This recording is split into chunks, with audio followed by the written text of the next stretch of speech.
For some, the concept of marriage is their one goal in life, their biggest dream. They crave having that shiny ring on their finger, and the stability, safety, and selflessness that comes in the form of vowing to devote the rest of their life to a partner. For others, marriage is a curse. They relish in their freedom and independence, so it's their own personal nightmare to be tied down to one person. Of course, there are plenty of feelings in between that don't stray quite so far one way or the other. And then there are the people who become so engulfed in their own feelings and become entrenched in bitterness, anger, and resentment that they only see one way out. Committing Uxoricide is the act in which a husband kills his wife, and in today's video, we'll be exploring 3 disturbing cases of such incidents.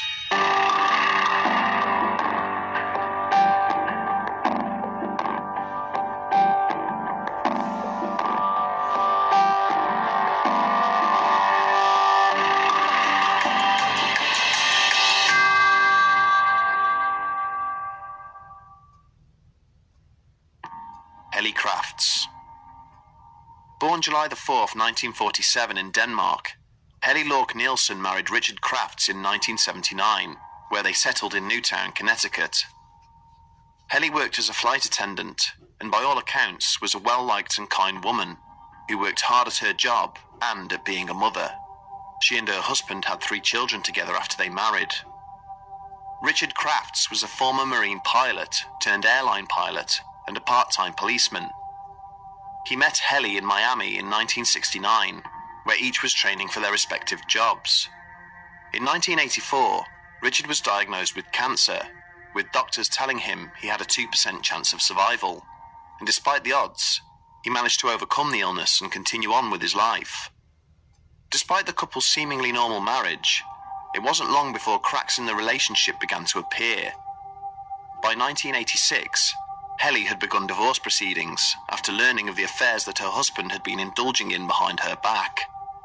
She'd hired a private investigator and discovered Richard was involved with another air hostess. It was around this time that he told Helly that the cancer he'd previously beaten had come back, but she found out shortly after this that he was lying and that he wasn't ill. On November the 19th, Helly was dropped off at her home by a friend after returning from a flight with work. This was the last time that anyone saw her alive. Over the next few weeks, her husband gave varying accounts of his wife's whereabouts and offered up flimsy explanations as to why she was unavailable to friends and her workplace. Reportedly, Richard said in one instance that Helly was visiting her mother in Denmark. In another, he said she was on holiday with a friend in the Canary Islands. And at other times, he simply said that he didn't know where she was. Friends of Helly grew concerned. It wasn't like the mother of 3 to just up and disappear without contacting anyone, and they were well aware of Richard's aggression and temperament, having had Helly tell them of the details of her and her husband's relationship. He was reportedly even physically abusive. At one point shortly before her death, she told friends, "If something happens to me, don't think it was an accident." She even told this to her divorce lawyer, who described the unusualness of the statement in her interview on the TV show Forensic Files. When authorities were eventually alerted to the troubling disappearance of the 39-year-old flight attendant, they went to search the family home. One of the first things they noticed was the missing pieces of carpet from the floor in the master bedroom. The Crafts' nanny recalled that there was a dark, grapefruit-sized stain on one of the pieces of carpet, which had now been removed. This had investigators worried, and as they continued to look around, they also found evident blood smears on the side of the bed, and that a large freezer was missing from the home. As they looked into Richard Crafts' bank records, they found that he had purchased several interesting items around the time that his wife disappeared: new bed sheets and a duvet, and the rental of a wood chipper. Papers that were provided to a private investigator by Richard included the receipt of a chainsaw too. The fears that family and friends of Helly Crafts held were confirmed when a snowplow driver came forward and said that he'd seen Richard at the shore of Lake Zoar. A search of the lake found the purchased chainsaw covered in blood and hair, which was later proven to match Helly. Then, in or near the water, police found further evidence of foul play, including metal pieces, 85 grams of human tissue, including a tooth with unique dental work, a fingernail with pink polish, bone chips, 2,660 bleach blonde human hairs, and O-negative type blood, the same type as Helly's. From these horrifying discoveries, police concluded that the remains of Helly Crafts had been fed into the wood chipper. To test this theory out, the medical examiner used a pig's body to recreate the damage a wood chipper would cause to the bones, and it was found that the pig's bone fragments bore a similar shape to those of Helly's and had the same marks on. Investigators determined that Helly Crafts had been struck in the head multiple times, leaving the bloodstains on the carpet and the smear on the bed, and that her body was kept in a freezer before it was cut up with a chainsaw and fed through the wood chipper. The gruesome disposal of Helly's body shocked friends, family, and the local community. The prosecution of Richard Crafts required an official determination of death via body identification, which initially threw a spanner in the works of the investigation, as of course, Helly's body wasn't available.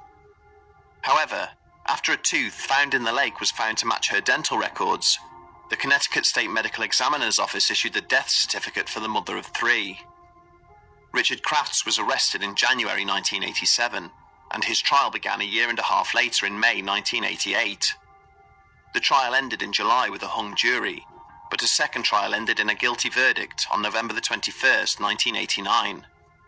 During one of the trials, Richard's defense team claimed that since Helly was bilingual and could speak 4 different languages, she could have run off and gone anywhere, since she knew enough in local languages to do so.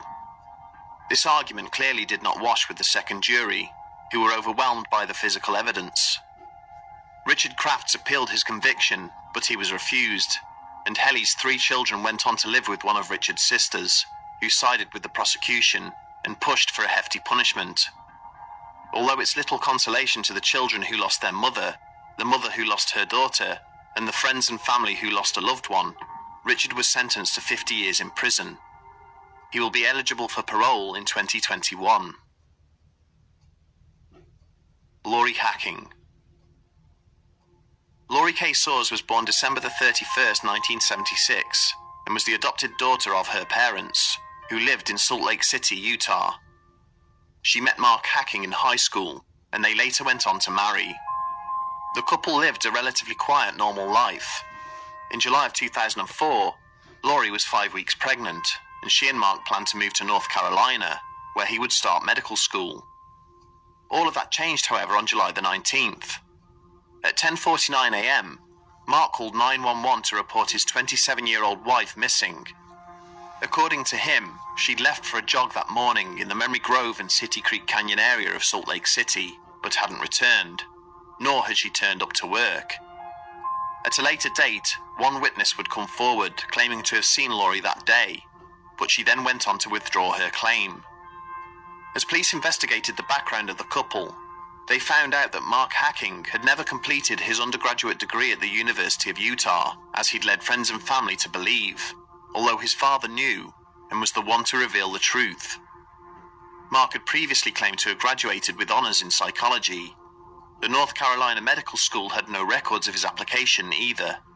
This immediately made the police suspicious of Laurie's husband. Shortly after Laurie's disappearance, Mark was found running naked through the streets. He was taken to hospital for a mental health evaluation and got himself a defense lawyer. Many law enforcement members speculate that Mark's psychological break was a ploy to give him the defense of insanity or to seek refuge, and they point out that he'd had shoes on while running, as if to protect his feet, something someone would not ordinarily think about if they were experiencing the breakdown that Mark was claiming. On August 2nd, 2004, Mark was arrested on suspicion of aggravated murder. Police at the time believed that he'd acted alone, killing her with a .22 caliber rifle as she slept, and then dumping her body in a dumpster. There was blood located in several different places in the apartment, including on the headboard of the bed, and on a knife found in the bedroom. There was even blood in Laurie's car, in which the seat had been adjusted to fit someone 6 feet tall. The police also noted that the bathtub was extremely clean and smelled of bleach, and that the mattress on the couple's bed was new. It was later found that Mark had been purchasing the mattress when he claimed to have been searching for his missing wife. As police were confident they'd gotten their man, Mark's 2 brothers came forward to put the final nail in his coffin, claiming he'd confessed to them just 5 days after she disappeared. As a result of their testimony, first-degree murder charges were brought against Mark on August the 9th. Several months later, on October the 1st, 2004, at 8:20 a.m., searchers found the remains of a woman in Salt Lake County landfill. That afternoon, the remains were positively identified as those of Lori Hacking. Searchers had also found the carpet she had been rolled into by her husband. On October the 29th, Mark pleaded not guilty to the charge of first-degree murder, despite desperate pleas from Lori's brother to save his family the grief and cost and plead guilty to murder. 6 months later, on April the 15th, 2005, Mark Hacking pleaded guilty to the first-degree murder charge, in exchange for the other charges he was facing being dropped. On June the 6th, he was sentenced to 6 years to life, the maximum penalty that could be given under Utah law.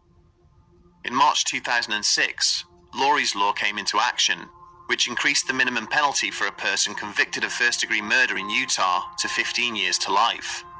However, this can't be applied to those already charged, and so Mark's sentencing remains unchanged. His first parole opportunity will be in August 2034. According to authorities, Lori found out about her husband's lies about his education when she was inquiring at the school about his financial aid. The school told her he was not enrolled there and was not an upcoming student. When confronted by his wife, Mark claimed that it was just a computer malfunction and nothing more troubling, but Lori later found out the truth. It's believed that Mark came across the gun whilst packing and shot Lori around 1 a.m. Mark came from a well-educated family who excelled in everything they did, especially his brothers, and that despite being less academically gifted, Mark still felt that he had to meet their standards. Understandably, the Saws removed Hacking from Lori's headstone following the conviction. They said, "We felt Mark obviously didn't want her anymore." Lori's mom says she keeps in contact with Mark's family, and that she has forgiven him for her own sake. The Saws created a scholarship in their daughter's name. The recipients are women who've overcome difficult circumstances to get into college. Carol DiMatti. Charles Chuck Stewart was born in Massachusetts in December of 1959 and was described as a handsome and athletic man. He met Carol DiMatti, born March 1959 in 1980, at a local restaurant where he worked as a chef and she worked as a waitress. 5 years later, the couple married. By all accounts, they seemed to lead an average life. In 1989, Charles worked as a general manager for a furrier store, whilst Carol worked as a tax attorney and was pregnant with the couple's first child. Not a huge amount is known about the details of the pair's relationship, but it's obvious that something at some point had shifted between them, at least for Charles. On October the 23rd, 1989, the couple was driving through the Roxbury neighborhood after attending a childbirth class together. According to Charles, a black man with a gun and a raspy voice forced his way into the car at a stoplight before making the couple drive him to nearby Mission Hill, where he then robbed them, shot Charles in the stomach and Carol in the head, before Charles managed to drive away and call 911. Carol died just hours later at 3 a.m. on October the 24th. Her funeral took place on the 28th at St. James's Church. Just before her death, doctors managed to deliver Carol's 2-month premature baby by C-section. He was named Christopher, as per his parents' wishes, but tragically, Christopher had suffered trauma and oxygen deprivation and died only 17 days later. His funeral was held on November the 20th, 1989, and he was buried with his mother under her maiden name. Charles was hospitalized for 6 weeks and required 2 operations. Whilst he was recuperating, the Boston Police Department searched desperately for the killer of Carol Stewart and her baby, using the description provided to them by her husband. Eventually, police landed on Willie Bennett, and he was identified by Charles in a lineup on December the 28th. The case appeared to be relatively cut and dry, until it suddenly collapsed on January the 3rd, 1990, when Charles's brother Matthew named Charles as the killer of his wife and child. Matthew explained that he had met Charles that night to help him commit insurance fraud, but when he arrived, he saw that Carol had been shot and his brother had shot himself to make it appear as if the couple had been attacked. Matthew took the gun and the pair's valuables, including their wedding rings, and threw them off Pine River's bridge in Revere. Some items, including the murder weapon, were later recovered. During all this, police learned that Charles was upset at the idea of becoming a father, as he was worried about whether Carol would go back to work afterwards. It was also uncovered that some sort of relationship was had between him and a Fourier employee, but she denied any romantic involvement with Charles. The Boston Globe reported that a $480,000 check was issued via Carol's life insurance policy to her husband, but police couldn't find the check and there was no evidence that he'd cashed it. A TV show then confirmed that Charles had received $100,000 of life insurance, which he cashed after he left hospital. He also bought a new car for $16,000 and used cash to do so. On January the 4th, 1990, just hours after the truth of what had really happened that day was revealed, Charles went to meet his lawyer. Afterwards, his car was found abandoned on the Tobin Bridge in Chelsea. A note in the car claimed he was beaten by the new accusations and was sapped of his strength. Charles's body was found in the Mystic River the following day. Despite his protests that he was innocent, it was later found by authorities that Charles had previously expressed a desire to kill his wife. In 1991, Matthew was indicted for the charges of insurance fraud and obstruction of justice. An associate of his was also charged as an accessory to murder. Matthew pled guilty and was sentenced to 3 to 5 years in prison. He was initially released in 1997, but was later apprehended again on cocaine trafficking charges. He died in September 2011 from a drug overdose in a homeless shelter in Cambridge. Willie Bennett, who was originally arrested for the murder of Carol Stewart and her unborn child, said of Charles in 2017, "I'll see him in hell, if there's a hell." Carol's family went on to establish the Carol DeMatti Foundation to provide scholarship aid to Mission Hill residents. As of 2006, $1.2 million had been awarded to 220 students. So that was 3 disturbing cases of husbands killing their wives. Let's hope you truly know your partner if you choose to get married.